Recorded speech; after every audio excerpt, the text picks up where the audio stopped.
Bonsoir à tous, bienvenue sur le plateau Equinoxoir, votre décryptage quotidien de l'actualité, de lundi à vendredi entre 19h et 21h. Un autre humanitaire tué dans le nord-ouest et le sud-ouest. Cette fois-ci, c'est dans la région du sud-ouest que l'humanitaire, dont l'identité est encore inconnue, a trouvé la mort. L'agent de santé collaborait avec l'organisation non gouvernementale Médecins sans frontières, arrivée dans cette région en conflit depuis bientôt 3 ans, dans l'optique de sauver des vies, MSF a condamné le meurtre de son agent. Cet autre assassinat intervient après ceux du missionnaire américain Charles Truman Wesco en octobre 2018 et Pascal Ngouayi en novembre 2019. Un assassinat qui avait amené la coordinatrice humanitaire des Nations Unies au Cameroun à déclarer, je la cite, « Les travailleurs humanitaires risquent tout pour pouvoir aider les plus nécessiteux et à elles de poursuivre. Ils doivent être respectés, protégés et non ciblés. » Fin de citation. Pascal Ngouayi, on s'en souvient, avait perdu la vie dans le département du Donga Mantoum. Une situation qui commence à préoccuper certaines organisations humanitaires qui ne sont pas loin d'envisager un éventuel départ. Madame, Monsieur, tout à l'heure à 20h, c'est la grande édition du vendredi présentée par Nadine Yambou. Tout de suite après, ce sera le débrief du journal et tout de suite, le fait du jour.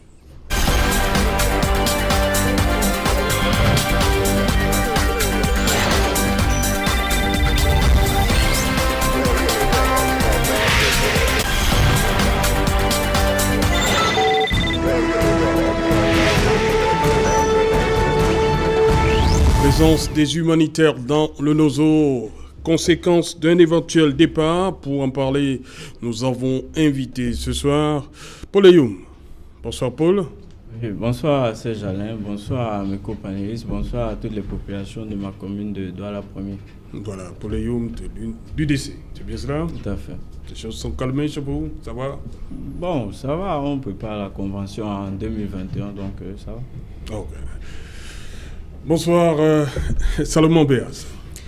Bonsoir Serge Alain, bonsoir à mon ami Charlie Lizan, bonsoir à Charlie Lou, bonsoir à mon aîné qui est en face. Et c'est la toute première fois que je suis sur le plateau avec lui. Et je profiterai, si vous me le permettez Serge Alain, pour apporter tout mon soutien à nos camarades, le premier vice-président, Mamadou Yacouba Mouta, Serge Bankonana, et Sylvanus Moutaga et beaucoup d'autres de nos prisonniers qui se retrouvent aujourd'hui, certains à la prison principale, centrale de Yaoundé, d'autres à la prison de Fou, arrêtés avec les scénarios que tous les Camerounais connaissent et tout le monde entier, des mandats d'arrestation purement illégaux, conduits dans les geôles alors qu'ils exerçaient librement leur profession de politique. Alors je voudrais être avec eux, avec toute leur famille et leur souhaiter beaucoup de courage pour le combat qu'ils sont en train de mener ce soir sur ce plateau. Voilà. Bonsoir Charles Lizan.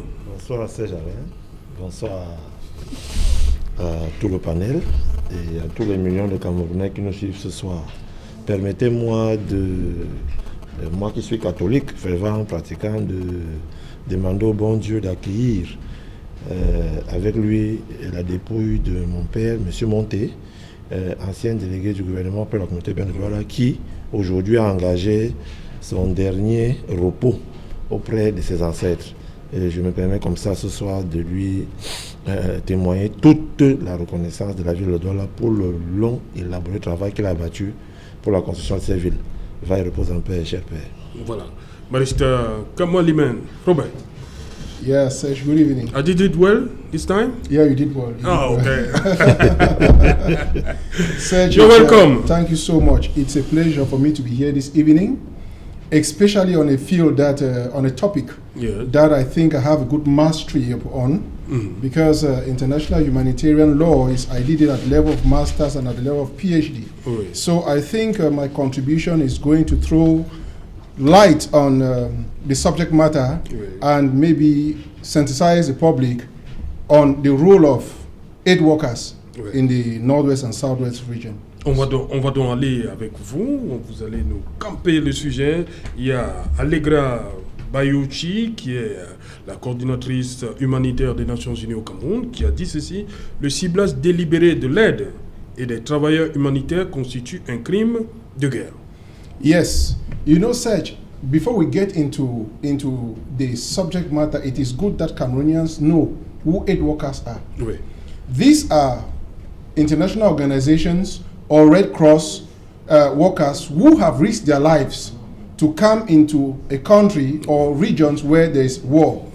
And their aim is to provide some services to reduce the impact of war on civilians and the wounded. They seek even to militaries who are no longer involved in hostilities. So they are very important, and their role in war, in armed conflict, is very, very important. And it is backed by the Geneva Conventions, the 4 Geneva Conventions of 1949, and the 3 other protocols of 1977. So these are workers, international workers, who are highly protected by that law. And so it goes in line that if this is law, it means therefore that a violation of that law is sanctioned. And we agree that the offenses committed in such violations, it is exactly war crimes, genocide, and you see. So she is in order to bring up that, and we know that a special tribunal created in 1998 from the Roman Treaty in Rome has the competence to try those people. So whoever is engaged in such ill-intentioned acts can be actually could be brought to court to be tried on war crimes. So she's in perfect order. Ok. Voilà, Charles Lisan, je reste avec vous. Qu'est-ce qui, selon vous, peut justifier qu'un travailleur humanitaire soit pris comme cible, pour reprendre l'expression de la coordinatrice des Nations Unies pour ce qui est de l'humanitaire? Serge, alors, vous savez, nous sommes là dans une guerre asymétrique. Oui. Et ce n'est pas la première fois que le Cameroun connaît ce genre de choses. Nous avons connu ça à l'extrême nord du pays avec Boko Haram. Nous avons eu des velléités au niveau de l'Est, au niveau de la façade atlantique du Cameroun. Et aujourd'hui, c'est dans nos 2 régions anglophones du Nozo. 2 choses se dégagent de cette interpellation. Quand on a fini de dire que l'attaque sur les convois humanitaires, les convois humanitaires sont des convois qui portent de la nourriture pour les populations déplacées. C'est des convois qui portent du matériel médical pour soigner nos frères et nos sœurs qui se sont retrouvés en bourse. Voilà. Il faut dire que quand vous voyez maintenant cette montée d'attaques sur le personnel des institutions, disons, onusiennes et puis des ONG, c'est parce qu'au niveau des forces de défense et de sécurité, les choses se passent déjà bien. Je rejoins là le général, chef de bataillon de la zone, qui disait que de plus en plus, nos forces de défense essayent de plus en plus de miser. Oui, essaient de miser terrain. Il se pose donc qu'il y a justement maintenant une transposition des cibles. On ne cible plus les forces de défense et de sécurité, on ne cible plus les agents représentant la fonction publique, c'est-à-dire les maires, avocats, médecins, régisseurs de prison, gardiens de prison, pour notre sœur qui a été décapitée toute une nuit. Oui. Aujourd'hui, on attend maintenant le personnel humanitaire. Quand on rappelle donc aujourd'hui que le personnel humanitaire qui travaille dans les zones de conflit est là pour nous aider, il est donc lieu de rappeler que ce sont des crimes de guerre. C'est donc que ce sont des crimes de guerre. Et là, on ne voit que ceux qui sont des expatriés. Parce qu'il y a aussi le personnel humanitaire camerounais qui est aussi tué. Mais qu'on ne parle pas trop parce qu'ils n'ont pas cette identité d'Européens, d'Américains, de tout. Et c'est plus facile de passer sous silence. Donc, ce qui explique cela, c'est parce que... Non, 2 sur les 3 sont des Camerounais. Hein. Oui, il dit ça. Ce qui explique dans cela, ce qui explique dans cela, c'est que la majorité des gars qui attaquent n'ont plus de cibles au niveau des forces de défense et de sécurité. Au fur et à mesure que le conflit augmente, les gars se préparent et... La deuxième lecture, c'est que les ambaboys, ça me fait de la peine de les appeler ainsi parce que je suis dans la logique du dialogue. Je suis dans la logique de la construction. Nos frères, nos sœurs qui ont encore les armes, poussent maintenant le bouchon à vouloir passer un message. Il faut qu'ils comprennent que la communauté internationale, depuis le déclenchement de ce conflit, a mené des enquêtes et a pris faits et actes pour ce que le gouvernement dit pour qu'il y ait des résultats. On est aujourd'hui à la phase de construction. On est aujourd'hui à la phase de remobilisation, de création de l'espace vital du Nord et du Sud-Ouest. Et ces amis, ces puissances étrangères-là sont parmi les premiers contributeurs à cette manne financière. Donc, attaquer les personnes qui veulent nous aider, ça fait mal, c'est dégueulasse, mais ça sous-entend tout simplement que les gars ne savent plus à quel sens se vouer et ils veulent passer un message. Or, le message ne passera pas, puisque eux-mêmes, ils veulent que cela les soutienne dans leur cause. Ok. Salomon Béas, c'est un message qu'on veut faire passer. Moi, vous également. Je ne sais pas si c'est un message. En attaquant les personnels humanitaires. Je ne sais pas si c'est un message. Peut-être Charles Elizan a beaucoup plus d'éléments pour dire que c'est un message. Mais moi, je voudrais d'abord... Peut-être au niveau de l'écho. Je voudrais d'abord commencer par la base. Il faudrait que ceux qui nous écoutent sachent exactement de quoi il est question. Et on ne peut pas parler d'humanitaire dans cette crise sans dire comment elle a commencé. Nous savons bien que depuis 2016, ce sont les manifestations corporatistes d'un problème historique que nous connaissons bien, les accords de 61, que la population anglophone a toujours mis en avant, qui explique de façon claire la duperie du gouvernement, de l'UNC et du RDPC sur le non-respect de ce qui a conduit à ce que la République fédérale du Cameroun puisse prendre corps. C'est là où ça a commencé. Et des grands avocats à l'époque, tel Maître Agbobala, qui étaient des figures de proue de cette population, avaient pris le devant pour exprimer le ras-le-bol de cette duperie et du mauvais fonctionnement du Cameroun. Alors, à cette revendication pacifique, le gouvernement RDPC a opposé la violence. Et c'est de là où tout est parti. Depuis que le gouvernement RDPC a imposé la violence, il a commencé à voir des crimes, des assassinats et tout ce qui pourrait arriver dans cette zone. Nous arrivons donc à un niveau où, nous les leaders d'opinion, nous avons dit qu'il faudrait que la guerre s'arrête. Le président élu Maurice Kamto, lors de la campagne électorale de 2018, dans son programme, avait consacré tout un chapitre sur le problème anglophone et avait proposé la mise sur pied et la tenue d'un grand dialogue inclusif. Mais comme nous avons en face de nous des personnes qui sont sourdes, aveugles et même très orgueilleuses, ils ont essayé de fabriquer ce qu'ils ont appelé le grand débat qui a permis en sorte que leur champion, M. Biapol, aille rendre compte au président Macron en France sur comment les choses se sont déroulées. Mais seulement ce que nous avions dit à une certaine époque, que ce dialogue, comme ils sont en train de le plébisciter, ne produira rien en termes de résultats. Nous sommes aujourd'hui au mieux parce que, effectivement, ce faux dialogue n'a produit aucun résultat. Conséquence, nous revenons au statu quo ante d'une situation qui se dégrade de plus en plus. Comment faire? Alors, si aujourd'hui les convois humanitaires sont attaqués, des Camerounais tués, voilà, c'est ça ma question. Enfin, il faudrait bien que je note que la seule organisation humanitaire qui travaille dans cette zone, c'est le groupe Paul Aya Abiné.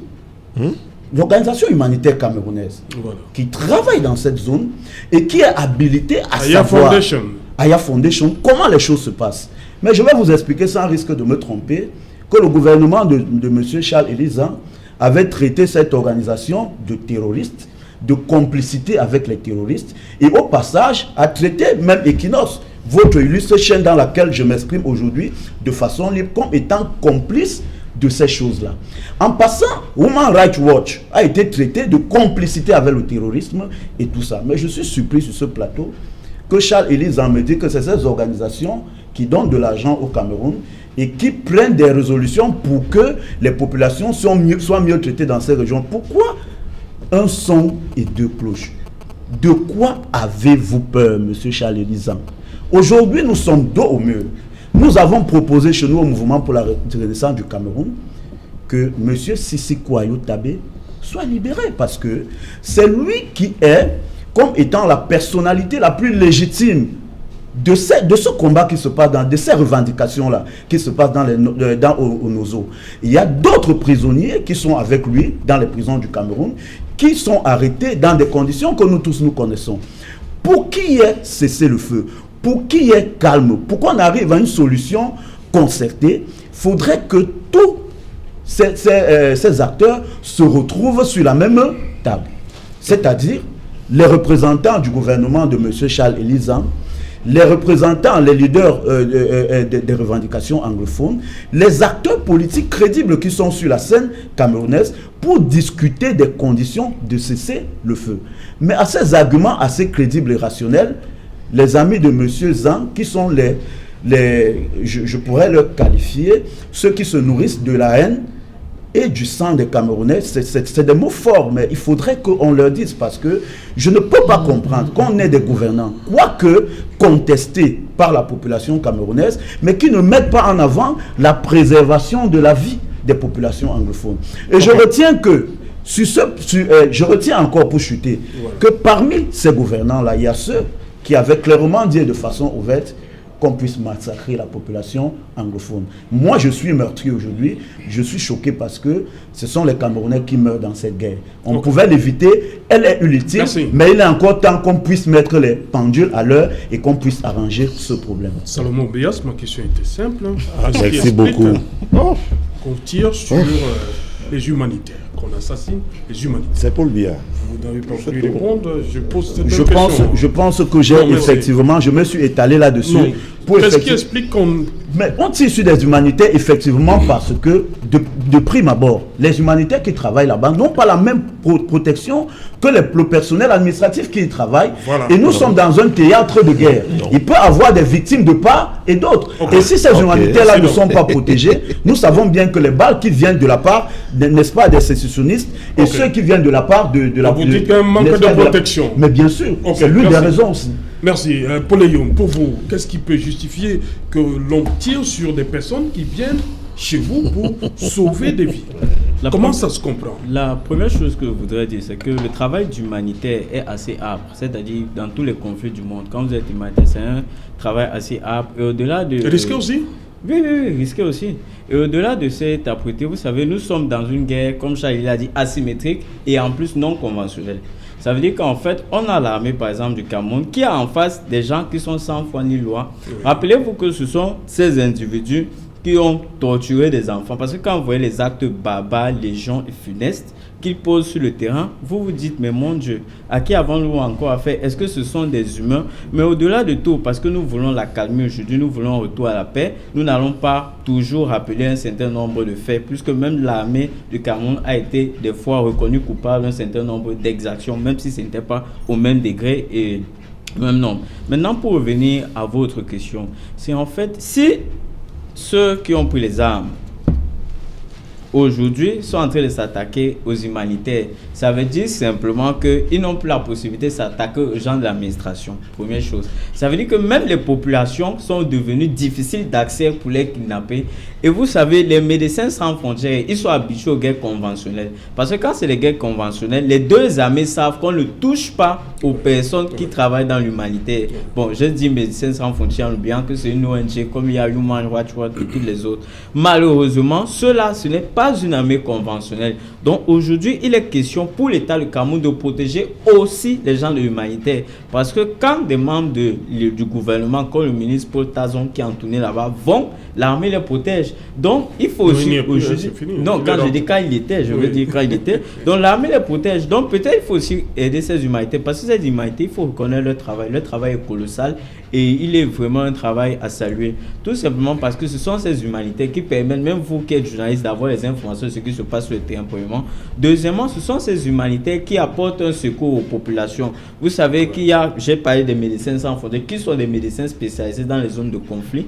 Vous avez des gens qui distribuent de la nourriture. Vous avez des gens qui font des rapports. Donc il y a tous un certain nombre de personnels parce que même quand vous regardez, même dans les films de guerre, vous vous rendez toujours compte que là où il y a le personnel humanitaire, l'armée fait toujours un effort de protéger cela. Donc si aujourd'hui c'est arrivé une fois, il nous faudrait plus que ça arrive. Et pour cela, il faut les protéger.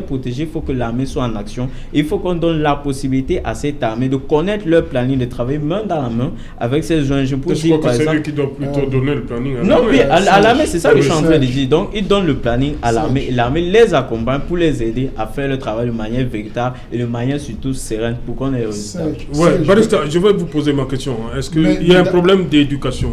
Non, c'est-à-dire savoir que ça c'est... Comme vous avez dit. Non, oui, par exemple, il y a d'abord ce problème, oui. Mais permettez-moi de dire que je suis vraiment stupéfié du fait que des deux co-pénalistes jettent déjà le tort. Oui, sur alors qu'une enquête n'a pas encore mené au préalable. Sur quoi pour les dire? Parce que moi aussi, je crois, et chacun peut assumer que c'est le militaire. Effectivement. Vous comprenez? Qui bénéficie de l'acte humanitaire? C'est la population. Qui a toujours eu des problèmes avec des agents humanitaires? C'est l'État. Quand il y a eu l'affaire de Gabou, n'est-ce pas? C'est des agents humanitaires qui sont dit non. Ce n'est pas des Amba Boys qui ont tué, c'est plutôt l'État. Pourquoi vous ne pensez pas que de ces faits, l'État peut être contrarié, n'est-ce pas, de faire partie de ces personnes? Donc, pour moi, c'est pas logique. C'est vraiment, je ne sais pas comment qualifier, de penser que c'est ces gens qui l'ont tué. Maintenant, je reviens à votre question. Ouais. You wanted to know if it's education. Voilà. Right? On sait quand même que lorsqu'on voit le drapeau blanc, on voit les sigles UN, yes. les Nations Unies. Serge, let me tell you something. Oui. I go to Southwest on regular basis. Yeah. And I want to tell you very honestly that the military, even the military, are not schooled about international humanitarian law. Voilà. Do you understand? Il y a un special problème law. d'éducation. Of course, most of them. Please, can I talk? The people who have guns in Boya are those people in Northwest and Southwest. Are the how they call them, the soldiers who are not well educated, so they have no notion even of human rights. Because when you go there, you see what they do. For example, they can come and just arrest everybody with ID card or no ID card, and then they go gradually. You see people are being locked up. They don't know. The Amber Boys equally, they don't know that it is an offense to commit such act. Voilà. Now, when they sit there and say that the Amber Boys don't know who to kill again, and so they start redirecting the energy to those workers, it is a statement that we should not even hear. Because why would they target them? Do they have any issue with them? They don't have. So we should be more realistic. When we come here, you see, one thing that I feel very uncomfortable when we come here is that some people take party policies, you understand, and come to talk to Cameroonians. I come to talk to Cameroonians on what is real. And what is real is that aid workers are protected by international humanitarian law. And whoever kills any of them is liable, can be sued for war crimes. So the government, to me, they said, you'll be even surprised to know that human rights, which is a fundamental right that all of us will know, most of the police and gendarmes, they don't know. They don't, because if they know, you will know that you will not come and arrest somebody without a warrant, but they do it. So what more of a complicated law as international humanitarian law?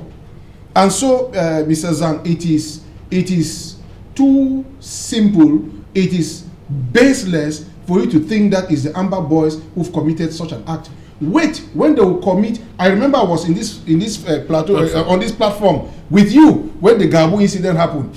You swore and told Cameroonians it is not government, it is not this.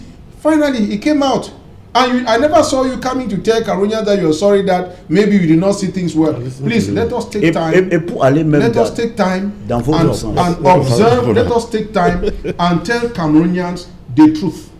I have not come here to say that the military did this. I have not come here to say the Amber Boys have done it. I've come to tell them that whosoever attacks those workers is committing an offense. Okay. Si vous permettez, juste en une minute, je voudrais dire quelque chose. Juste une minute. J'ai dit tout à l'heure que même l'armée a commis des exactions. Ça a été prouvé. Pourquoi j'ai parlé des ambassadeurs? Vous avez terminé que c'est pas aussi grave que... Oui, non, attendez, j'ai dit non. Alors que les seules enquêtes jusqu'à présent qui ont démontré... Je voudrais dire une chose. Pas tout seul à la fois. Monsieur Payas qui est ici assis, je vais lui dire, je vais le faire. Peut-être qu'il n'était pas encore remercié.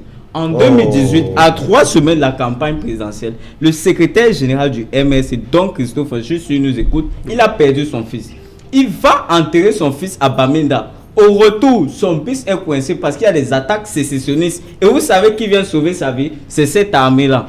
Je dis bien donc Christophe, il a perdu son fils. C'est l'armée. Si cette armée n'avait pas été là, je vous assure, le secrétaire général du MSC ne serait pas envié à cet instant. Donc quand vous parlez de l'armée, s'il vous plaît, faites attention parce que cette armée est d'abord là pour protéger les populations. Je ne vois pas l'intérêt que l'armée a à tuer un humanitaire. Sincèrement, je ne vois pas pourquoi. Effectivement, ne va pas dire que j'ai dit ils ont. Non, je n'ai pas dit simplement. D'attendre les enquêtes. Il ne faut pas jeter le temps à celui qu'on n'a pas de preuves. Voilà, rapidement, bien, Charles doit intervenir. Effectivement, il va répondre, Serge Alain. C'est effectivement cet orgueil, ce déni de la réalité et de la vérité qui fait en sorte que depuis 4 ans, nous sommes englués dans cette crise qui ne fait que perdurer. Alors, les seules enquêtes aujourd'hui qui ont conduit à démontrer de façon claire la culpabilité et la responsabilité de ceux qui ont mené des actions là-bas, n'ont que mis l'armée et le gouvernement camerounais au centre de ces préoccupations. Les événements qui se sont passés là-bas ont démontré effectivement que l'armée était coupable. Nous avons toujours dit que voici le moment qu'une enquête internationale puisse prendre corps, effectivement, pour que ceux-là qui ne sont pas des Camerounais, qui sont neutres, viennent sur le théâtre des combats, pour mener des enquêtes et savoir de quel côté les actions sont pratiquées. Mais c'est le gouvernement camerounais qui a toujours empêché l'enquête internationale et a taxé les ONG internationales comme étant des amis des sécessionnistes et des complices avec des sécessionnistes. Ce n'est pas un secret aujourd'hui pour personne. Donc je demande à ce gouvernement qui nous écoute aujourd'hui ce soir de mettre à la disposition du Cameroun une enquête internationale pour qu'en fait nous sachions si c'est du côté de l'armée ou du côté... Non, ce n'est pas ça le débat ce soir, je vous en prie, ce n'est pas ça le débat. Il faut qu'on se comprenne. Non, je dis la présence, le thème il est bien là, présence des humanitaires dans le nord-ouest et le sud-ouest. Qu'est-ce qui peut arriver? Quelles sont les conséquences d'un départ éventuel? On n'est pas là pour dire que... Hein, et comme a dit Barista, il a étudié le phénomène, il nous dit voici, quels sont ceux qu'on doit protéger. C'est des gens qu'on doit protéger. On ne devrait pas, comme on dit, tirer sur ces personnes-là. Charles Elisan. Serge Alain Outou, vous êtes le commissaire du plateau. Merci beaucoup. Oui. Merci beaucoup de faire constater à ceux qui nous suivent que vous avez posé une question à Salomon Biya. Il n'a pas le temps de parler de Paul Biya, de Paul Biya. Mais je n'ai même pas prononcé le nom de Paul Biya depuis que j'ai pris la parole ici. Jamais. J'ai dit le gouvernement de Charles Elisan. C'est le gouvernement du RDPC. Peut-être ça vous rappelle. Voilà. Barista, qui est l'homme de l'Ouest, il dit que vous l'avez dit. Bon, il peut avancer. Si tu peux, oui, allez-y, je peux. Tu peux avancer. Ouais, donc vous êtes complètement hors sujet. Non, tu peux t'exprimer, Charles Elisan. Ce n'est pas le MSC qui est au pouvoir, c'est vous. Tu peux t'exprimer. Ouais, donc vous êtes complètement hors sujet. Et c'est vous êtes. Exprime-toi. Vous êtes le prototype du hors-sujet politique. Vous voyez donc que votre attitude démontre que vous ne comprenez rien. Je ne vais pas passer mon temps à vous répondre sur l'accessoire, ce qui s'est passé, ce qui n'a pas été fait, ce qui a été fait. Je suis sur la construction aujourd'hui. Et ce qui m'intéresse, c'est votre phrase sibylline que vous avez essayé de glisser en disant que le peuple camerounais vous soutient. Bon, c'est vous connaissez comment ils vous soutiennent, ça vous regarde. Maintenant, Barista, je ne peux pas vous laisser dire sur un plateau si prestigieux que la formation de la police, la formation de l'armée, notre armée, ces gars ne connaissent pas les lois internationales au niveau de la protection des individus en théâtre d'opération de guerre. Je ne peux pas vous laisser dire que nos policiers, nos gendarmes ne savent rien des droits humains. Non. Je tiens à vous rappeler que la première école en Afrique subsaharienne de formation de l'élite militaire, c'est à Hawaï, c'est chez vous au Cameroun. Je tiens à vous dire que dans le classement de tout ce qui concerne la formation des militaires, votre école, les miens, notre école vient en 3e position en Afrique noire. Vous ne pouvez pas, parce que vous avez des ressentis, dire des choses qui ne tiennent pas. Première chose. Deuxième chose. Et ma forme de cadre. Et j'ai parlé des soldats. Laissez-moi parler. Donc, il faut comparer ce qui est comparable. Deuxième chose. Toute ONG, toute institution, qu'elle soit nationale, comme la Fondation Aya, qu'elle soit internationale, qui veut travailler dans l'humanitaire, dans un pays en conflit, demande régulièrement une demande de sortie sur le terrain et est protégée. Vous dites que ces humanitaires qui vont sur le terrain ne sont pas protégés. C'est plutôt les administrateurs, les fonctionnaires. Or, il y a plus de meurtres dans la fonction publique, tout ce qui représente l'État. Il y a eu plus de meurtres là-bas que les humanitaires. Alors, comment est-ce que vous pouvez dire sur un plateau qu'ils ne sont pas protégés? Ils sont protégés. Troisième chose, vous n'allez pas empêcher à un pays souverain en conflit de mener aussi des enquêtes sur ces humanitaires-là qui arrivent, parce qu'on sait comment ça se passe ailleurs. Parce qu'ailleurs, ces humanitaires-là, il y en a qui viennent bénévolement pour leur travail humanitaire, il y en a qui viennent pour autre chose, pour le renseignement. C'est pas possible, je suis en train de parler. Il y en a qui viennent pour le renseignement. Alors, vous permettez donc au gouvernement, avec ses forces de sécurité et de protection de ces populations, de savoir qui est qui. Et dans l'équipe qui protège même ces convois humanitaires, il y a d'autres qui sont là pour le renseignement, parce que vous avez aussi là des espions qui viennent plutôt alimenter la crise. Vous avez d'autres qui profitent de la balise diplomatique pour faire convoyer des armes à ceux qui sont des belligérants. Oui. Alors, vous n'allez pas empêcher au gouvernement qui a des éléments de dire que certaines ONG travaillent de connivence avec les belligérants. C'est clair. Quatrième chose, Barista, au cours de l'année 2020, il y a eu 11 convois humanitaires qui ont été attaqués et brûlés. Dans ces 11 convois humanitaires attaqués et brûlés, les 11 ont été reconnus par des leaders sécessionnistes à l'étranger. Ils étaient contents de ce qui s'est passé. Contents du fait que leurs gars ont brûlé un camion qui porte des comprimés. Contents du fait que les gars ont brûlé un camion qui porte des ambulances. Laissez-moi parler. Non, quand il y a un attentat et que l'attentat est... Des gens qui sont allés sur le pays, ils ont brûlé le... Moi, c'est ce que je voudrais me poser comme question. Attendez. C'est pas vous qui posez la question ici. Donc, maître, dans le théâtre des guerres asymétriques et des attentats terroristes, quand un attentat est revendiqué, ça veut dire que vous reconnaissez que c'est vous qui avez commandité cet attentat. Vous n'avez pas m'interdit de dire que quelqu'un se trouve en Norvège et il a dit ce que les gars ont fait, c'est bien. Il faut qu'on le dise. Maintenant, vous vous camouflez sur l'affaire. J'ai entendu une hérésie ici, que les ONG donnent l'argent au gouvernement. Et vous vous rappelez qu'en termes de diplomatie internationale, mon cher ami Samuel Béas, ce n'est pas Paul Biya ou le gouvernement, encore moins le RDPC, qui est membre des organisations. Non, c'est le Cameroun qui est membre du système des Nations Unies. Et le Cameroun est là comme membre en contribuant, en ayant une cotisation mensuelle ou annuelle qu'il doit faire chaque année. Et c'est pour cette raison que, parce que le Cameroun est en règle avec les institutions internationales, parce que le Cameroun apporte une aide substantielle à ces ONG qui ne sont pas dans le système des Nations Unies, que toutes ces ONG-là, quand il y a conflit dans notre pays, arrivent pour secourir les nôtres. Il n'y a donc aucune raison pour que les forces de défense et de sécurité attaquent ces humanitaires. Mais vous venez de donner même la raison. Vous avez donné la raison pour laquelle on peut les attaquer. Parce que vous avez dit que parfois certains gens viennent avec mauvaise intention. Merci beaucoup. N'est-ce pas? Ils viennent donner l'argent. Donc vous avez, en parlant vous-même, vous avez donné des raisons pour lesquelles un État pour être contre ces gens-là. Effectivement, parce que sans qu'une enquête, sans qu'une enquête. Vous savez, quand on vient à la télé... Allez-y, Charles. Vous savez, moi, je ne gère pas les brisbilles. Quand on vient à la télé, c'est pour parler, s'enrichir. Je souhaite que Salomon Béas m'enrichisse et non m'avancer les bannes du quartier. Non. Et puis la violence, c'est pas dans mon vécu. Tu as le temps d'apprécier. Donc je voudrais donc juste dire que, maître, ce que je veux qu'on sache et qu'on comprenne ici, c'est que le fait qu'un pays qui soit en conflit interne et qui accepte que les ONG arrivent dans son pays, n'abstiennent pas ces ONG au respect des règles de ce pays. Vous devez d'abord demander un visa. Ce pays doit vous accepter que vous veniez. Ce pays doit avoir votre cahier des charges, qu'est-ce que vous utilisez comme matériel, et ce pays doit contrôler tout ce qu'il vient. Alors, à un moment où une des ONG fait des choses qui ne sont pas claires, permettez aussi à ce gouvernement-là de dire à cette ONG-là que c'est pas bon. Pour terminer, non, c'est pas moi qui ai la parole. Non, j'ai demandé à lui, la vérité.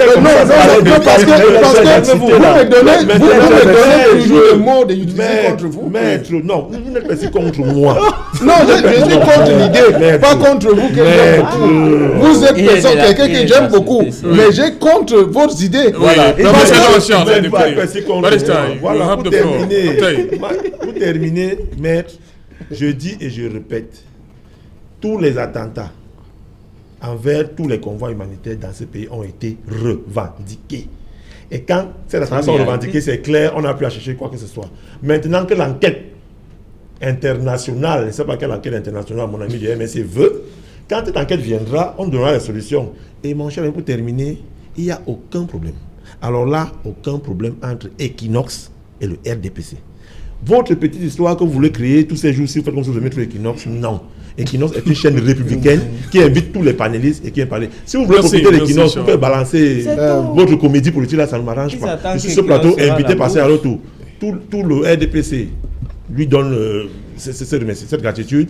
Alors arrêtez ce petit jeu-là, s'il vous plaît. Voilà. Mr. Serge, oui. S'il vous plaît, juste pour... J'ai dit que j'appréciais... Mon ami, je l'ai apprécié. Oui, nous sommes. Mais nous avons un problème de vision. Vous comprenez? Et il me donne chaque fois l'opportunité de lui contrecarrer. Je suis d'accord. Il vient de me dire que c'est une guerre interne. N'est-ce pas? Une guerre interne.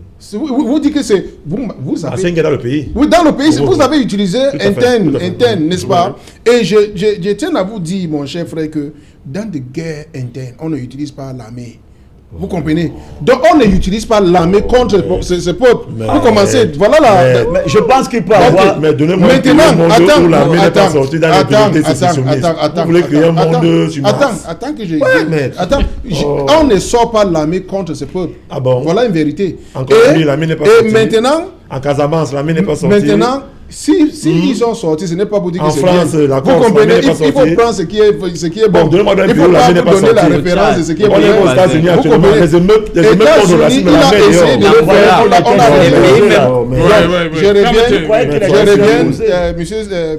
Je reviens maintenant pour dire que la seule point que nous avons de convergence, c'est que nous, on condamne, n'est-ce pas, avec toute l'énergie, l'assassinat, n'est-ce pas, de ces personnes.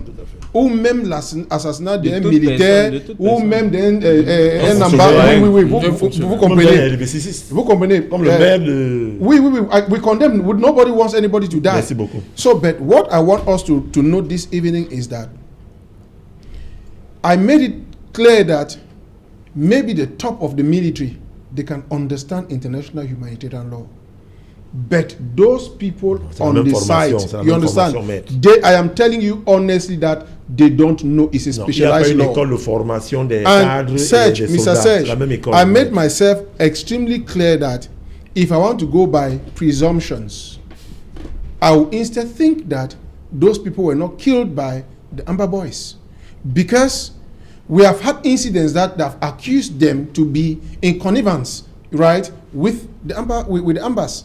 So, Serge, your topic, the next question you ask is, without them, what is the consequences without them? La conséquence, yes, so si jamais ils partent, if you know qui va le plus souffrir de cette absence? Good. You know, Serge, who did they come to protect or to assist?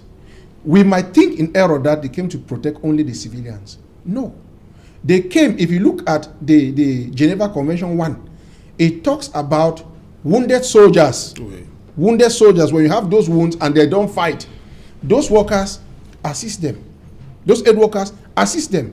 When you look at the second convention, it talks about prisoners of war. The other conventions talks about civilian. The other one talk about soldiers in ship, in waters who've had problems. So when you look at the fact that they came to assist everybody, it is right to say that their absence will create a gap. Some of them, they provide services as medical doctors. Some provide services as sociologists to help. Some come to give advices and assist the civilians or the sick and wounded. So if they are no longer there, some civilians will starve. There will be no food to get to these people. There will be no medications to get to these people. And they will feel so much the impact of the war. Okay. Voilà. Salomon Béas, est-ce que vous imaginez cette partie du Cameroun sans ce personnel humanitaire? Effectivement, ça sera très désastreux parce que le personnel humanitaire joue un rôle très essentiel. Comme venait de dire Barista, la protection des civils, apporter des soins pour des militaires blessés sur le théâtre du combat, apporter des soins pour des prisonniers de guerre, bien sûr pour les deux côtés. Oui. Je voudrais un peu rebondir. Quand Barista relate les faits, et parce que les faits sont sacrés, on ne peut pas les dissiper. Je me rappelle que Barista a dit ici que notre personnel de police et même d'armée manque de formation en matière de droit international humanitaire. Ouais. Je souscris. Pourquoi? Si je ne m'arrête que sur une seule figure que j'ai vue lors des manifestations pacifiques, alors, est-ce que les manifestations pacifiques peuvent permettre en sorte que on ligote des gens comme des rats au point de leur faire pisser dessus et déféquer? Ça, c'est encore du droit humanitaire, ça. Vous croyez qu'un policier qui est formé et qui respecte l'humain peut maintenir un manifestant pacifique dans de la boue pour des simples manifestations politiques? Il faut se poser des questions. Alors, quand on va au-delà et qu'on aille même sur un théâtre du combat, jusqu'à présent, M. Zhang parle dans l'affirmative. Il n'intègre pas un principe cardinal du droit qui parle de la présomption. Il parle là comme le ministre de l'administration territoriale qui déclare que tel est coupable, alors qu'il n'y a aucune enquête. Ils ont un disque là qui relaie à tous leurs militants et qui condamne fermement, sans avoir mené aucune enquête, qui a raison ou qui a tort. Mais seulement comme les faits sont sacrés, il revient toujours que on les démontre à suffisance qu'ils se sont trompés et ils se sont toujours trompés. C'est pour ça que nous pensons à l'intérieur du mouvement pour la renaissance du Cameroun que nous perdons dans cette guerre. Nous perdons des hommes, nous perdons des ressources. Nous avons 2 zones économiquement sinistrées par la seule faute des mauvaises politiques pratiquées par les amis de M. Zhang. Tout le monde le sait, ce n'est pas un secret. Il faudrait que cette guerre s'arrête.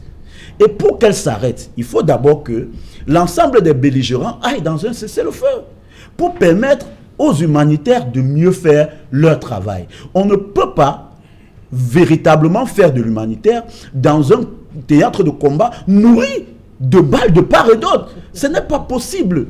Quand vous regardez un ministre qui va dans le sud-ouest ou le nord-ouest, il est d'abord cagoulé, il porte les gilets par balles et il met les militaires à chaque 1 mètre de distance. Alors, est-ce que c'est le même traitement qui est donné aux humanitaires? Je ne pense pas. Je ne pense pas. C'est pour ça que moi je dis, comme les humanitaires sont des personnes centrales en matière de conflit, parce que les humanitaires aident à ramener la paix, aident à soigner les gens, il faudrait qu'on fasse tout pour intégrer la notion de cessez-le-feu et qu'on arrête ce conflit pour donner la possibilité aux humanitaires de mieux faire leur travail. En ce qui concerne maintenant l'enquête internationale, s'il te plaît. J'ai déjà répondu. J'ai dit qu'enlever les humanitaires là-bas pose problème. Oui. C'est un manque criade.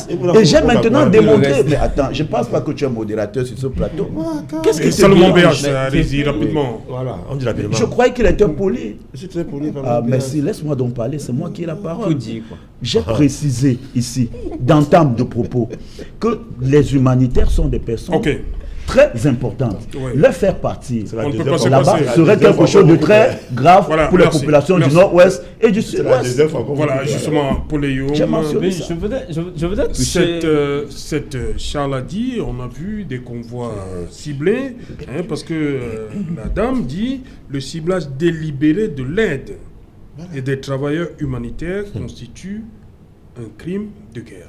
Vous savez que cette dame, généralement, quand c'est l'armée, avant même les enquêtes, elle dit déjà que c'est l'armée camerounaise. Ça, c'est un premier élément. Cette dame, vous-même, vous le savez. Donc, si elle-même, elle ne dit pas qui sont les acteurs, elle est en train de dire, vous-même, menez votre enquête. Salomon a touché un élément essentiel que je voudrais évoquer. Vous avez vu que tout ce que nous disons, nous tournons autour du débat de l'armée. Pourquoi on parle de l'armée camerounaise? Parce que l'armée, sur ce champ de guerre, est victime de ces actes du passé. Il a parlé ici des actes de barbarie qui ont lieu, par exemple, sur les étudiants à Boyan. Vous avez vu, c'est ça qu'il fait aujourd'hui, c'est que même si l'armée ne commet pas les exactions, à cause des actes que l'armée camerounaise a passé le temps à poser. Non, c'est pas ça mon débat. Je ne refuse pas. C'est juste pour dire quoi? C'est pour dire qu'en fait, aujourd'hui, pourquoi il y a ce débat où certains accusent l'armée? Parce que certains actes poussent à croire aux personnes de manière automatique et péremptoire d'affirmer que ça peut être l'armée. Pourtant, vous avez vu tout à l'heure, je vous ai donné ma position que je ne pense aucunement que ça peut être l'armée. Mais si eux, ils l'affirment, c'est tout simplement parce qu'il y a un certain nombre d'actes qui ont été posés par le passé. Il y a eu l'affaire de Gabo, il y a eu, je crois, il y a aussi un autre dossier où le gouvernement a mené l'enquête et il a dit que ceux qui ont commis les exactions, ce sont des militaires camerounais. C'est pourquoi aujourd'hui, Barry est dans sa posture où il se sent à l'aise de dire que lui pense que c'est l'armée. Quand moi je dis que je ne pense pas que ce soit l'armée. Non, mais vous avez dit qu'il faut une enquête. C'est pas grave. Ça va, on a compris, vous avez dit qu'il faut une enquête. Nous sommes tous d'accord. J'ai dit que c'est pas juste d'accuser d'en bas. Parce qu'il y a aussi des raisons à croire que l'armée, est-ce que c'est juste? Il y a aussi ceux qui accusent l'armée. C'est pour ça que la présomption d'innocence. Je vais vous dire quelque chose. Il y a aussi ceux qui accusent l'armée. Je vais vous dire quelque chose. Juste pour finir mon propos. Donc, Madame Allègre, elle dit que ce sont des attaques ciblées. Cela veut dire quoi? Cela veut dire qu'en fait, ces gens, ils n'agissent pas au hasard. Ça veut dire qu'ils savent où le convoi humanitaire va. Ils ont l'information, ils préparent l'attaque et ils vont faire leur sale besoin. Parce que s'il y a du convoi ciblé... Qui peut avoir l'information? Mais même les ambages ne peuvent pas avoir l'information. Explique. Non, attendez, même les militaires... Tout le monde peut avoir l'information. Non, je vous prends l'exemple. Sur le terrain, si une ONG dit aux populations que je vais venir tel jour, une personne, la population, elle-même peut donner l'information. Non, je vous dis la vérité, elle-même peut donner. Tu es en train d'accuser les populations. Je n'accuse pas les populations. Je suis en train de dire qu'on ne peut écarter aucune hypothèse. On a évoqué celle de l'armée, on a évoqué celle des ambassades, même le fait que certaines populations, parce que la vérité c'est quoi? C'est qu'il y a les populations, il faut le reconnaître, il y a certaines populations qui sont pro-sécessionnistes, c'est une réalité, on ne va pas le nier, qui peuvent dire aux sécessionnistes que tel convoi va venir tous les jours, de manière naturelle, pas dans l'intention que le convoi sera attaqué, mais juste de manière fortuite comme vous ça. Et pas la... Non, c'est une réalité. Et plus tard, maintenant, les ambassades opèrent. Parce que sincèrement, je pose la question, l'armée a tout intérêt à ce que le convoi humanitaire travaille. L'État du Cameroun a tout intérêt à ce que les humanitaires travaillent. Même les populations, comme les ambassades, eux ont intérêt à ce que les aides humanitaires travaillent. Donc c'est un débat assez complexe où je pense que tous devraient être circonspects. Qu'est-ce qui fait donc que on dit un éventuel départ? Parce qu'il y a le personnel qui tombe. Non, moi je pense que ça c'est, excusez-moi l'expression, c'est un peu du chantage. Je ne crois pas qu'en Afghanistan ou en Libye, quand il y avait les balles là-bas, plus que nos eaux, ces ONG menaçaient de partir, je ne pense pas. Donc moi je crois que si c'est juste une manière d'alerter le gouvernement camerounais de dire qu'il faut protéger les membres de donc qui a donc la responsabilité? C'est le gouvernement. C'est ce que je l'ai dit dans la table de propos. C'est l'armée, c'est le gouvernement. Je voudrais dire ici à ceux qui nous écoutent que nous ne sommes pas ici pour dire qui a raison, qui a tort. Voilà. Nous sommes tous dans la volonté que les ONG, qui sont des partenaires techniques de notre vie de tous les jours, continuent à rester au Cameroun. Quand ces ONG font le travail qu'elles sont venues faire. Je suis ceux qui pensent que quand ces ONG ne font plus le travail qu'elles doivent faire, qu'on les chasse. N'oubliez pas qu'il y a les pays où on chasse les ONG, parce qu'elles sont retrouvées en train de faire des choses qui sont pas... Avec les preuves. Deuxième chose, je voudrais dire à ceux qui nous écoutent que les ONG ne travaillent pas seulement sur le théâtre des opérations de guerre. Même à Douala où nous sommes, ville sensiblement de paix, les ONG sont avec nous tous les jours. Leur impact n'est pas plus... Non, il y a une différence entre... Non, il y a une différence. C'est moi qui parle. Non, workers are in the war sector. Il y a les médecins sans frontières, à Douala. Troisième chose, je voudrais dire que ces mêmes ONG travaillent au Cameroun depuis longtemps. Mais il n'y avait pas de guerre, il ne s'est pas sur les guerres.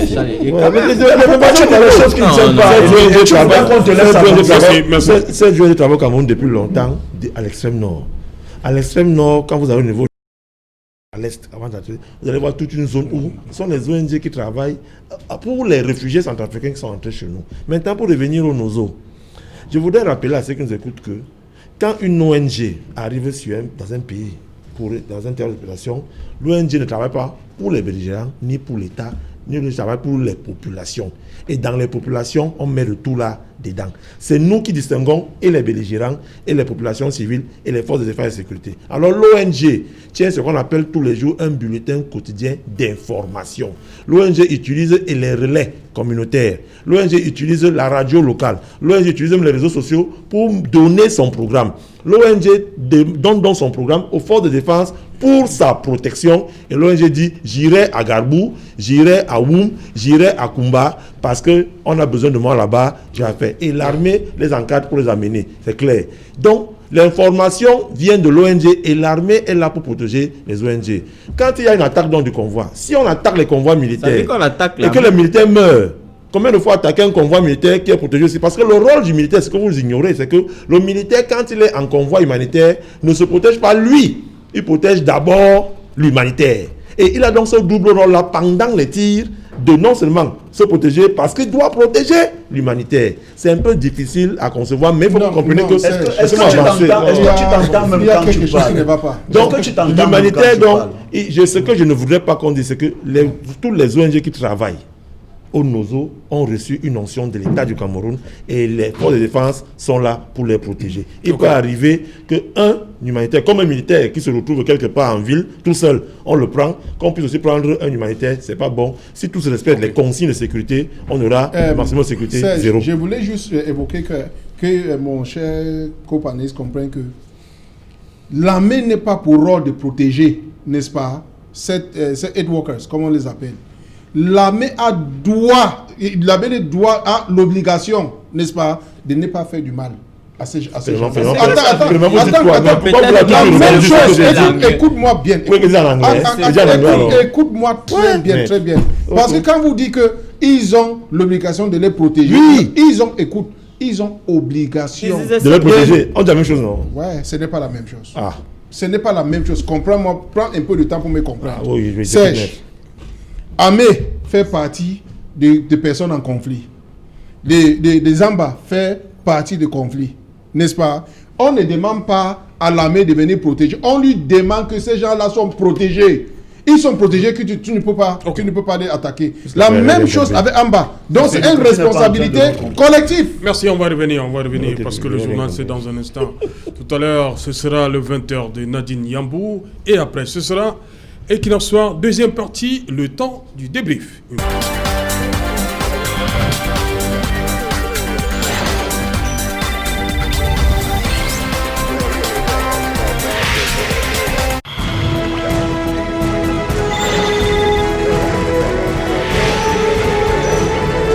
Retour sur le plateau Equinox Soir, deuxième partie consacrée au débrief du journal. Madame, monsieur, toujours en compagnie de Charles Elisan, Barista Kamoa et Poléyoum et Salomon Béaz.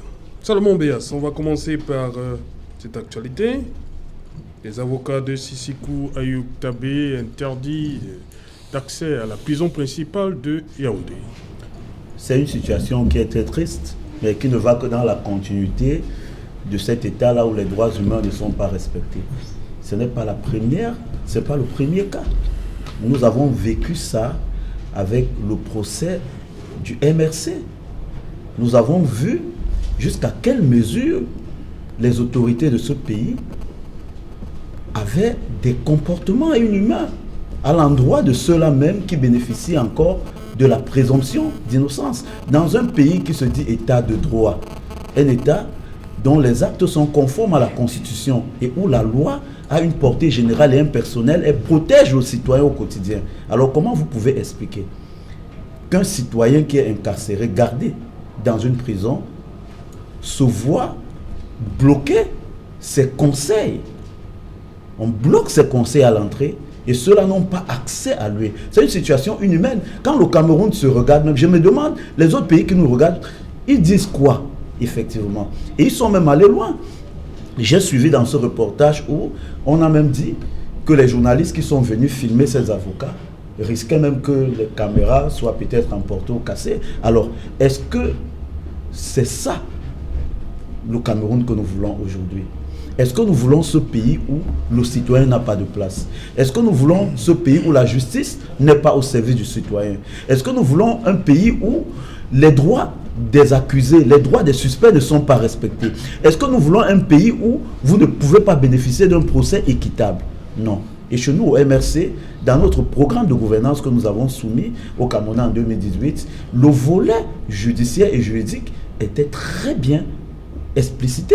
Nous avions mis sur pied la possibilité de reformer la justice, de donner à la justice toutes les capacités de mener à bien son travail pour que le citoyen soit au centre, n'est-ce pas, de la protection judiciaire. Mais actuellement, ceux qui nous gèrent aujourd'hui, je ne pense pas que c'est ce credo-là qu'ils sont en train de suivre parce que nous allons de violation de droit en violation de droit. Voilà, Charles Lisan, est-ce que vous comprenez ce qui s'est passé cet après-midi du côté de la prison centrale, la prison principale de Yaoundé? Est-ce que vous comprenez ça? Je vais vous répondre en 1 minute 30. Je ne vais pas m'étendre. 1 minute 30, vous avez dit. Allez, top chrono. Top chrono. En 30 secondes, je voudrais dire à mon frère que c'est clair que dans leur programme de gouvernance du Cameroun qu'ils ont rêvé, il fallait réformer la justice puisque c'est eux qui ont gâté la justice là quand c'était ministre délégué à la justice. Je voudrais aussi lui faire comprendre que l'affaire de filmer les gens devant les institutions et les édifices publics, c'est interdit. Dans aucun pays au monde, vous allez filmer les gens devant une prison, devant un commissariat. Il aurait fallu que le conseil de M. Tshisekedi Kaloba se plaça dans un autre endroit où on pouvait les filmer et faire leur conférence tranquillement. Je vous dis, on ne filme pas les édifices publics, certains édifices publics, au risque d'être pris en partie. Ça, c'est clair. Si je veux faire une communication concernant quelqu'un que je serais allé voir à la prison de Nubel, je ne me place pas devant la prison de Nubel. Je peux aller vers la mairie de la deuxième, je peux aller à côté parce que je dois aussi protéger l'institution qu'est la prison. Troisième chose, je voudrais dire ici, sans aller, je ne comprends pas que normalement les conseils d'un détenu n'aient pas accès à la prison. Mais sauf qu'on ne nous a pas dit pourquoi ils n'ont pas eu accès à la prison. On n'entre pas dans une prison comme on entre dans ma chambre. On n'entre pas dans une prison comme on entre dans un bar. Même quand il veut rendre visite aux gens à la prison de Nubel, j'ai rempli une demande. Et puis, il y a aussi des heures de visite. Donc, si c'est que ils ont respecté tout ça et qu'on leur a interdit l'accès à la prison, il y a un problème. Il faut qu'on revoie ça. Si tout a été rempli pour qu'ils le fassent, il y a un sérieux problème. Et là, j'aurais aimé qu'on s'étende dessus, mais n'ayant pas eu toutes les informations nécessaires, je suis un républicain. J'estime que si Maître Sim, Maître Ndoké consort devaient voir leurs clients comme il se doit et qu'on leur a interdit, il y a un problème. Je ne vais pas entrer dans autre chose qui dit qu'en fonction du détenu, le conseil a accès ou pas. Permettez au Cameroun d'évoluer dans sa démocratie. Oui, Aïk Sekoutabe a été reconnu coupable par la justice camerounaise de terrorisme, il a quand même droit à un conseil. Pas parce qu'aujourd'hui ils n'ont pas eu accès que vous allez jeter le probe sur notre justice. Salomon Béas, à un moment donné, il faut qu'on avance. Ok. Paul Ayoum, vous aussi, est-ce que, comme dit Charles Elie, ils ont respecté tout ce qu'il y a à faire, toutes les conditions? J'ai l'habitude de dire qu'au Cameroun, on rend justice, mais il n'y a pas de justice. Rendre justice, ça veut dire quoi? Ça veut dire donner, prendre une décision au bout d'un procès. Donc on peut organiser même une parodie de procès, on donne ça, c'est rendre justice. Mais avoir une justice, c'est quoi? C'est respecter toutes les étapes qui mènent à la décision de justice. Ça veut dire que c'est un état de droit. C'est-à-dire un état qui vote des lois et qui respecte lui-même ses propres lois.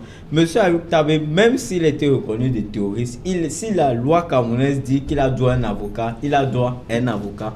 Il ne faut pas que quand les avocats, le monsieur Ayoub Tabé, même s'il est terroriste, même s'il est sécessionniste, quand ils viennent, on les empêche de voir leurs clients. Là, c'est déjà une violation flagrante du droit, des droits de l'individu et même du travail de l'avocat, parce que ça ne permet pas à l'avocat d'avancer sur le dossier. Donc, il faut qu'on apprenne au Cameroun vraiment à être un état de droit. Et moi, je crois que tout ça part des années 90, parce que pendant qu'au Cameroun, on revenait au multipartisme, on pourchassait les gens qui voulaient créer un parti d'opposition. Dans les pays comme le Bénin, on enseignait ce que c'est que l'état de droit, ce que c'est que la citoyenneté. Donc aujourd'hui, 30 ans après, nous sommes rattrapés. Nous sommes encore à l'épreuve de la démocratie. L'état de droit fait partie des principes de la démocratie. Tant qu'on ne connaîtra pas l'état de droit, qui veut dire quoi? Qui veut dire que si mon ami Nzang est assis là, il vient, il me donne un coup, que j'aille me plaindre au tribunal. Le tribunal, même si Nzang m'a donné un coup, on ne va pas condamner Nzang sur la base de ma plainte sans preuve. Pardon, non, laisse-moi d'abord finir, ne me distrais pas. Sur la base du fait de mon commentaire, il faut qu'il y ait un témoin qui vienne.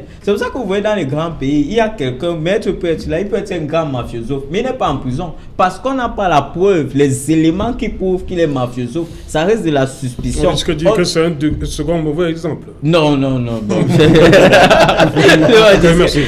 juste pour dire que l'état de droit, c'est celui-là qui respecte les règles, les étapes, les codes, les lois que lui-même il s'est donné. Donc, merci pour les yoms. Balista, il faut qu'on...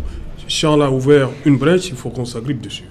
Qu'est-ce qu'un avocat doit faire pour rencontrer vis-à-vis de l'administration, pour rencontrer son client en prison? Mr. Serge, comment ça doit se passer? I want us first of all to recognize the fact that it is the fundamental human right of those people in prison to meet their lawyer. It's not even a Cameroon law, it is a fundamental human right, that of fair hearing and right to meet the counsel. So Cameroon, in doing that, is already in breach of ratified treaties to begin with. Now, je demande, est-ce qu'il y a des conditions à remplir vis-à-vis de l'administration pénitentiaire ou bien même la justice? After stating that, oui. The issue now is that you saw it was within the day, which means that the lawyer has the right to visit his client during working hours. And so it from 7 or 8 to maybe 6 p.m. The lawyer has a right. Yes, he has a right to visit his client. 2, he does not need formality. Okay. He does not need to come and fill a form that he comes and present himself and say, I'm lawyer for this person and I want to see, and they take him. And they don't only take him, they give him the respect of taking him to where he can sit with his client. Okay. So if I go to prison, yes. When I go to prison, they take me to where I have to sit and talk with my client comfortably. Exactly. You know, where I am surprised that some of us will look at these things very simple, but tomorrow each and every one of us might find himself in such a situation. You have ministers who never knew that one day they'll be in prison. So when we take some of those things, let us not laugh at them. Those lawyers are very busy people. They leave their offices to go and see their client. For what I don't know, an individual would think that the lawyer should not see his client. To me, the bar council even needs to bring an action against whoever stopped those lawyers from seeing the clients. That is the first thing. Secondly, Cameroonians should even revolt, because when you don't have access to a lawyer, your right is even violated. So it is not a simple issue concerning Mr. Ayok. It is a general problem.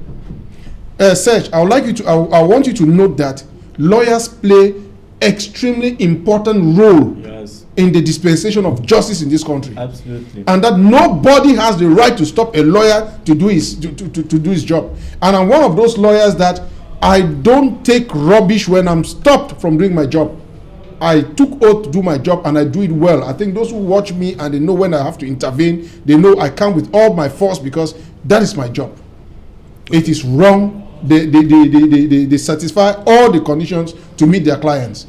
And so it is a bad thing. En 30 secondes, puisqu'on parle de prison, il y a un ministre qui avait dit, lorsqu'on lui parlait des conditions carcérales des prisonniers, qu'il fallait les améliorer, il avait dit pourquoi, qu'est-ce qu'ils sont, ils doivent vivre comme à l'hôtel. Vous savez où il est aujourd'hui? Il est en prison. Non, je ne vais pas citer le nom ici. C'est pour dire que quand les gens dirigent un pays, ils ne doivent pas diriger le pays comme s'ils le gouvernent pour eux seulement. Ils doivent penser qu'eux, ils peuvent être dans la position inverse le lendemain. Donc, quand on parle de l'état de droit, ce n'est pas pour ceux qui sont en prison aujourd'hui, c'est pour nous tous. Parce qu'on peut se retrouver dans la même situation demain. Charles, oui. Charles d'abord. Oui, Charles. Non, je ne veux pas qu'on fasse ici le procès de la justice dans son ensemble, de ce qui concerne et les avocats et les juges, et quand ils sont dans le fonctionnement de nos prisons ou de nos établissements carcéraux. Il faut qu'on soit clair. C'est vrai que vous agrippez sur le train qui arrive en retard. Vous oubliez les 9 trains qui arrivent à l'heure.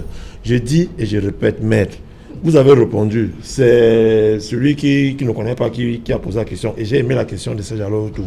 Est-ce qu'un avocat doit remplir une condition pour... Vous avez dit non, que quand on ouvre une prison, si c'est à 7 heures, que ça fait à 18 heures, à tout moment, l'avocat peut arriver là-bas. C'est ce que vous nous dites. Si c'est donc ce que vous avez dit et que ça a été fait comme ça et qu'ils ont été interdits d'accès, il y a un autre problème. Il faudrait donc justement que l'établissement pénitentiaire en question dise pourquoi il ne faut pas, pour que les avocats n'aient pas eu accès à peut-être été à l'infirmerie, peut-être lui-même n'était pas conscient de les recevoir. Mais je pense quand même que quand les avocats viennent, le client en la prison les attend déjà. Donc il est dans les positions de les accueillir. Et l'établissement pénitentiaire le met dans des conditions où ils peuvent causer tranquillement en toute, comment on appelle ça, dans le secret. Il s'agit de, Donc moi je dis, en tant qu'un individu qui peut aussi demain avoir maille avec la justice, si ça a été fait ainsi, il y a un problème. Mais connaissant, et là c'est le politicien qui parle, connaissant ceux qui constituent ce collège d'avocats, qui sont aussi des politiciens, je dis, oui, je dis, permettez-moi de douter de leur sincérité, parce que aussi les politiciens... Non, tu vas prendre après moi. Non, il faut qu'on soit clair. Donc, rapidement, ça c'est ce que je vous ai dit, c'est clair. Second thème. Oui, rapidement, on va aller avec BBS. Chaque fois que Charles prend des paroles, il dit des bonnes choses et finit par contredire lui-même. Vous comprenez? La première chose, c'est vous ne pouvez pas dire qu'ils sont des partis politiques, n'est-ce pas? Oui, Barista. Nous, on accepte qu'ils sont des partis politiques. Est avocat, bon avocat, mais aussi du MSC. Il ne faut pas oublier ça. Est-ce qu'ils sont partis? Est-ce que Ayoub Tabi est de RDPC? Est-ce que il n'est pas Ayok qui est en prison, Sissoko. Et c'est Sissoko est de MRC. Donc il ne faut pas donc évoquer l'aspect des partis politiques. L'autre chose, s'il vous plaît, l'autre chose, attends. L'autre chose que je voudrais vous dire. Donc quand tu prends la parole, il a aussi un passage, une communication politique derrière. Que je respecte beaucoup.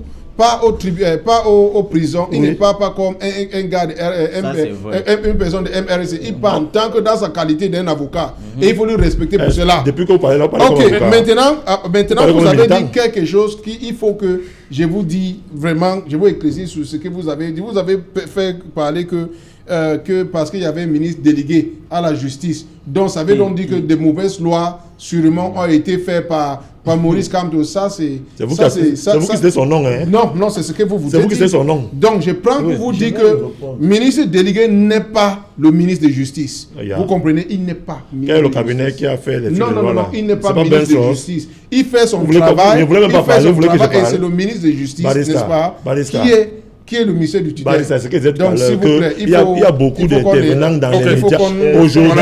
Aujourd'hui, il y a beaucoup d'intervenants dans les médias. Salomon Béaz, rapidement, on va aller à Marois. Nous sommes dans un pays où on a passé le temps à désinformer les gens, à tromper les gens et à leur dire ce qui n'est pas vrai. Et Charles Eli continue dans cette lignée-là, la lignée de l'imbécilisation des Camerounais. Nous allons de construire ça.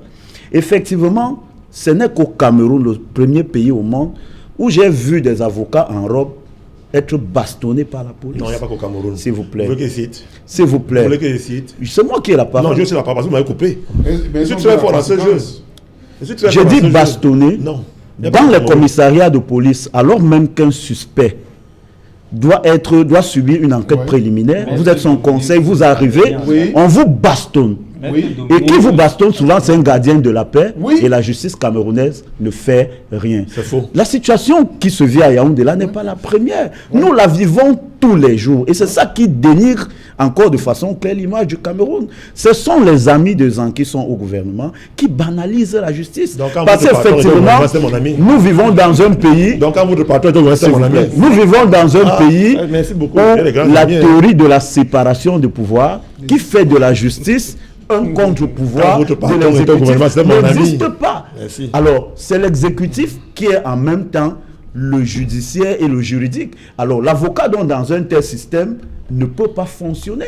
Il apparaît comme une ordure que l'exécutif peut faire n'importe quoi. C'est pour ça que nous nous battons. Et ce système doit changer. Nous, les Camerounais qui aimons la légalité. Voilà, merci. Je crois qu'on a fait le tour. On a fait le tour. Je vous en prie, Paul Ayoum, je vous en prie. On a fait le tour. On va maintenant, l'examen à Marois, des snacks scellés pour fermeture tardive. Et 15 jours, là-bas c'est limité, 15 jours, fermeture tardive et non-respect des mesures barrières. Ça nous rappelle décidément les autorités ont le vent en poupe ces derniers temps. Mr. Sesh, concerning North, as you rightly said, if those snacks were closed because they did not respect the closing time, yes, I think it's a sanction. That we can consider sanction. But if you look at the other side, like in Boya, that 2 or 3 days ago, it was reported that the mayor went and closed down shops because people did not open their shop. That I can condemn. That I can condemn. That's what I'm saying. That's what I'm saying. That in this case, in the case in Maroua, at least that's a sanction because the Non-respect des mesures barrières, but fermeture tardive. if they have to close down shops like what they did in Boya because people did not open their shops, then that it is Boya, wrong. Marois. Barista. Oui, Non, Poléum. Sur cette décision des Sur- autorités. Sur cette décision, l'autorité administrative est dans son droit. Parce qu'ils n'ont pas respecté les mesures barrières d'après le reportage. Mais moi, ça me fait penser à un problème. Ça prouve encore qu'il y a peu de décentralisation au Cameroun. Parce que ça, c'est des décisions que normalement, c'est le maire qui doit les prendre. L'autorité administrative ne peut pas tout le temps être en train de poser un certain nombre d'actes que simplement c'est le maire qui devrait s'en occuper. Parce que l'autorité administrative est là pour représenter l'État et garantir que les décisions prises par les exécutifs municipaux sont en conformité avec les lois de la République. Si maintenant c'est le sous-préfet ou le préfet... Oui, vous parlez des maires. Bon, prenons le cas de Bouya. Là, c'est le maire. De Marois, nous sommes à Marois. Vous parlez des autorités non, aussi. là, on parle des autorités administratives. Dans le reportage, oui, c'était bien sûr. autorités administratives. C'est pour dire quoi? C'est pour dire qu'il faut que moi j'ai dit, si moi j'étais Minat, la première action que je poserais, c'est que dès les 2 semaines de prise de fonction, j'inviterais tous les membres de l'administration, préfets, sous-préfets et les maires à aller en formation sur la décentralisation. Maire de ville, parce que le problème qui est entre l'administration et les maires existe aussi entre les maires de ville et les maires d'arrondissement. Pour que chacun puisse connaître son domaine de compétence. Je ne dis pas que décentralisation n'est pas Minat. Justement, non, c'est le ministère. Non, moi, quand moi je dis Minat, parce que pour moi, le Cameroun est le seul pays au monde qui a un ministère de la décentralisation, un ministère des marchés publics. Ça n'existe nulle part ailleurs. La preuve que nous sommes tout simplement là dans l'erreur. Tellement ces deux choses sont opaques, nous ont causé le problème. C'est la preuve. Marché parce public. que quand on décentralise, oui, le marché, quel pays a le ministère des marchés publics? Mais il existe au Cameroun. Il existe au Cameroun. Donc c'est pour dire quoi? C'est pour dire que le sous-préfet, il a pris une bonne décision, certes, mais moi j'aimerais plus voir à l'avenir que ce soit les maires, que ce soit eux qui portent l'action municipale, qui portent l'action de la décentralisation. Et c'est pour ça que nous revendiquons cette décentralisation. Parce que si c'est le maire est un élu local. Le maire, on peut le sous-préfet, on peut contester son autorité. Par contre, quand c'est le maire, on ne peut pas contester son autorité puisqu'il a l'autorité à Bouya. Non, nous sommes sur le cas. Non, ça n'empêche. Bon. On reste au Cameroun. Non, même si c'est. Pourquoi vous voulez empêcher qu'on parle de ce qui se passe à Boya? Non, même si c'est le cas de Boya, là-bas c'est le maire. Moi j'encourage que ce soit le maire. Maintenant, ce que l'autorité administrative peut faire, si le maire est en violation des lois, c'est là où il va au tribunal administratif. Parce que le nouveau code général de décentralisation 19 décembre 2019, lui, il modifie la loi précédente où l'autorité administrative pouvait annuler la décision du conseil exécutif et municipal de l'exécutif municipal. Aujourd'hui, la loi dit quoi? Ça dit que si le maire a posé un acte, l'autorité administrative va au tribunal administratif. Ce tribunal administratif qui juge, qui rend la décision. Et maintenant, la mairie tire les conséquences de son acte. Donc moi, je salue la décision de l'autorité administrative, mais je souhaiterais qu'à l'avenir, que ce soit le maire qui prenne les initiatives pareilles comme à Bouya.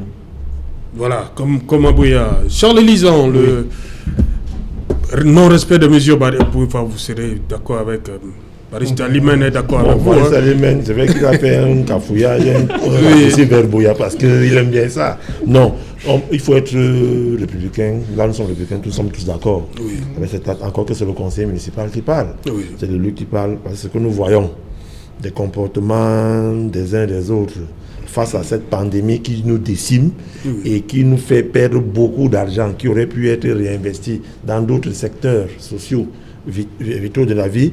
Il y a ce préfet. Donc moi j'ai encore le sous-préfet. Maintenant l'amalgame, que ce soit le sous-préfet, là ça n'arrange pas mon ami Paul Leyoum. Quand c'est le maire, là-bas ça l'arrange, ça c'est la même chose. C'est-à-dire, c'est la politique là qui n'est pas bonne.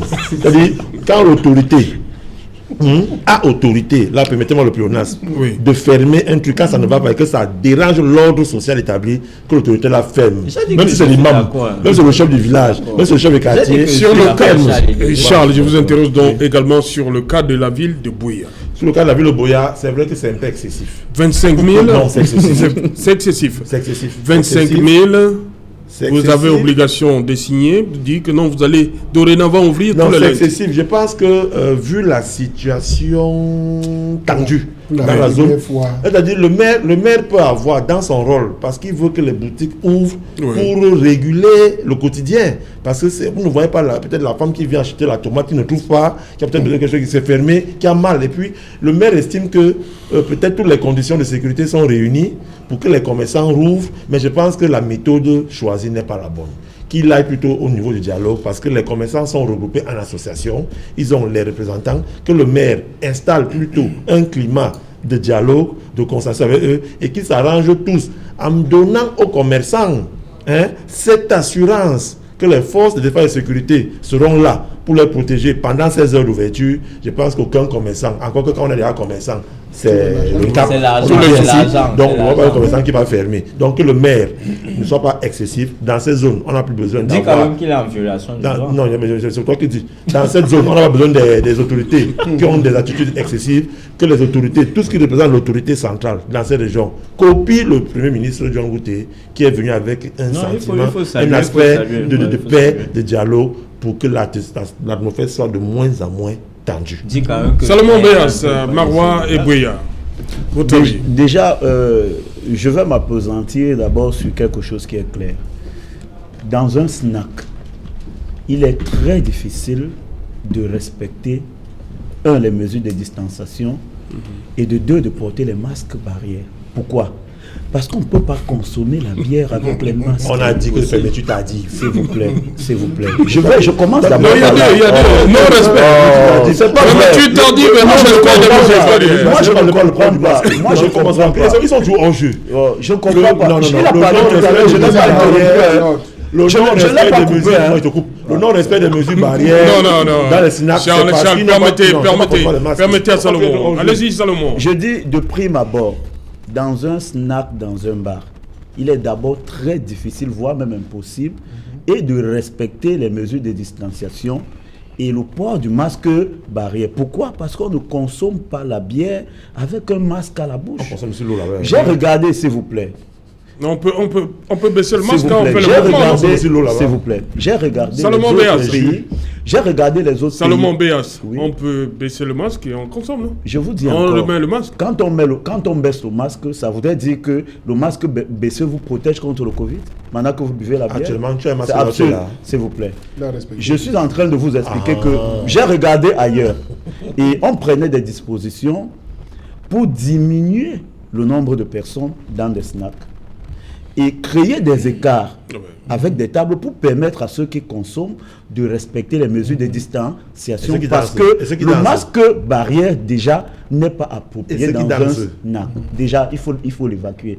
Maintenant, pour la fermeture tardive. Ceux qui dansent dans le snack. Maintenant, pas utile. Ce n'est même pas approprié parce que déjà, dans un snack, c'est un endroit confiné, c'est un endroit fermé, où l'oxygène n'est pas déjà accessible. Demander encore à quelqu'un de fermer sa bouche ou son nez, c'est demander à la personne là d'être victime de l'hypoxie. Chose qui n'est pas bon. Alors, maintenant, la fermeture tardive, c'est autre chose. Ce n'est que normal que dans un snack, qu'on puisse maintenir la musique à un certain degré de décibels et qu'à une certaine heure, qu'on puisse fermer pour des mesures de sécurité. Alors, si ces conditions sont respectées par... Si ces conditions sont respectées par les propriétaires, les tenanciers des bars, moi je pense que si c'est respecté, je ne vois pas dans quelle mesure l'autorité administrative devrait fermer. Parce que ces gens-là investissent de l'argent. Ils investissent de l'argent, ils payent des impôts et ils doivent exercer leur activité. On ne peut pas venir du jour au lendemain priver à une personne qui paye ses impôts non, on dit bien fermeture tardive. Je suis en train de dire, j'ai d'abord précisé que si ces gens respectent ces conditions, je ne vois pas pourquoi on devrait les fermer. Mais s'ils ne respectent pas, je pense que l'administration publique peut d'abord passer à des mesures conservatoires qui ne vise pas forcément à fermer. Allons-y, interpeller d'abord celui qui a violé ce principe. Salomon Béas, maintenant, pour le cas de Bouya, c'est très excessif. Ça ne se comprend même pas. Effectivement, c'est très excessif, ça ne se comprend pas. Je ne peux pas comprendre l'esprit de ce maire à poser ce type d'acte. Ce n'est même pas expliqué. C'est une violation flagrante. C'est une violation flagrante. C'est pas toi qui dis. C'est le tribunal administratif qui dit que c'est une violation flagrante. Donc, apprenons à construire une donc la république. bon sens, moi, je ne sais pas. Apprenons à construire une la bon république. sens vous dit rien. C'est pas possible. Moi, je pense que les individus, ceux qui nous gèrent, devraient avoir un minimum de bon sens. Ouais. Un minimum d'esprit de rationalité. Vous ne pouvez pas dire des choses tout simplement parce que la loi dit faites. Vous vous levez, vous faites. Il faut avoir du bon sens. Il faut avoir de la jugeote. Voilà. C'est de ça qu'il est question. Il y a quel article de loi qui dit que il peut fermer la boutique. C'est pas possible. Donc ceux qui n'ouvrent pas le dimanche, il faut dire au moins il est fermé une fois. S'il te plaît. Oui, allez-y, Charles. Je voudrais dire à ceux qui nous écoutent ici que l'élu ici c'est moi. Non, il faut qu'on soit clair. Quel élu? Que Salomon, je suis élu. Je suis 100 personnes. Oui, non, il faut respecter Charles. Voilà, je suis conseiller municipal, M. Salomon De sa Béas. commune, il faut dire. Non, je suis conseiller municipal, M. Salomon Béas est grand conseiller. J'assiste aux délibérations dans les mairies et je sais de quoi je parle. À un moment donné, arrêtons de faire de la politique politicienne. Apprenons aussi à écouter et à apprendre. Ce que vous faites comprendre, c'est quoi? La fermeture d'un bar ou d'un snack n'a aucun rapport dans ce que vous dites avec le décibel. Non.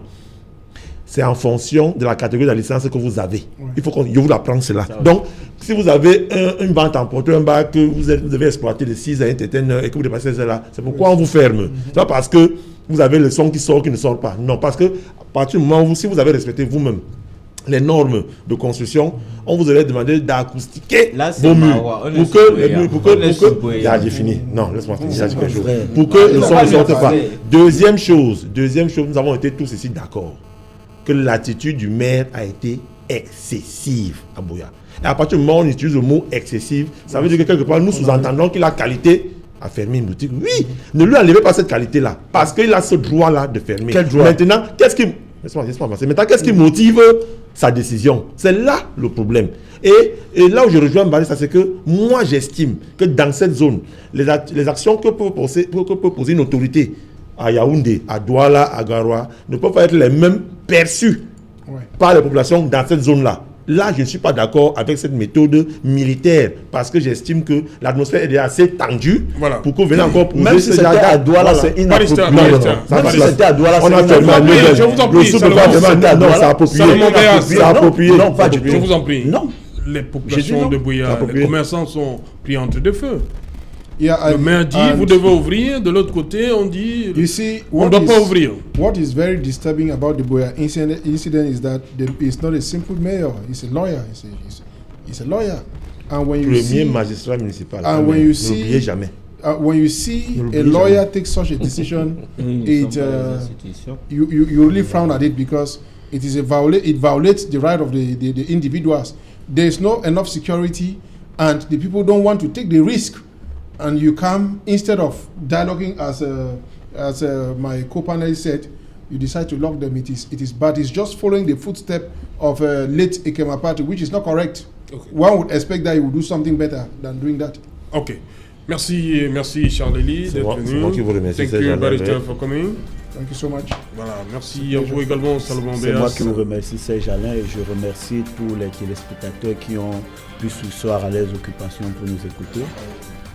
Il était même pas aux élections. Merci à vous. Madame, Monsieur, nous sommes donc arrivés au terme de cette édition, la dernière de la semaine, et qui dans soir se retrouve lundi lorsqu'il sera 19h. Bonsoir, Fermembang.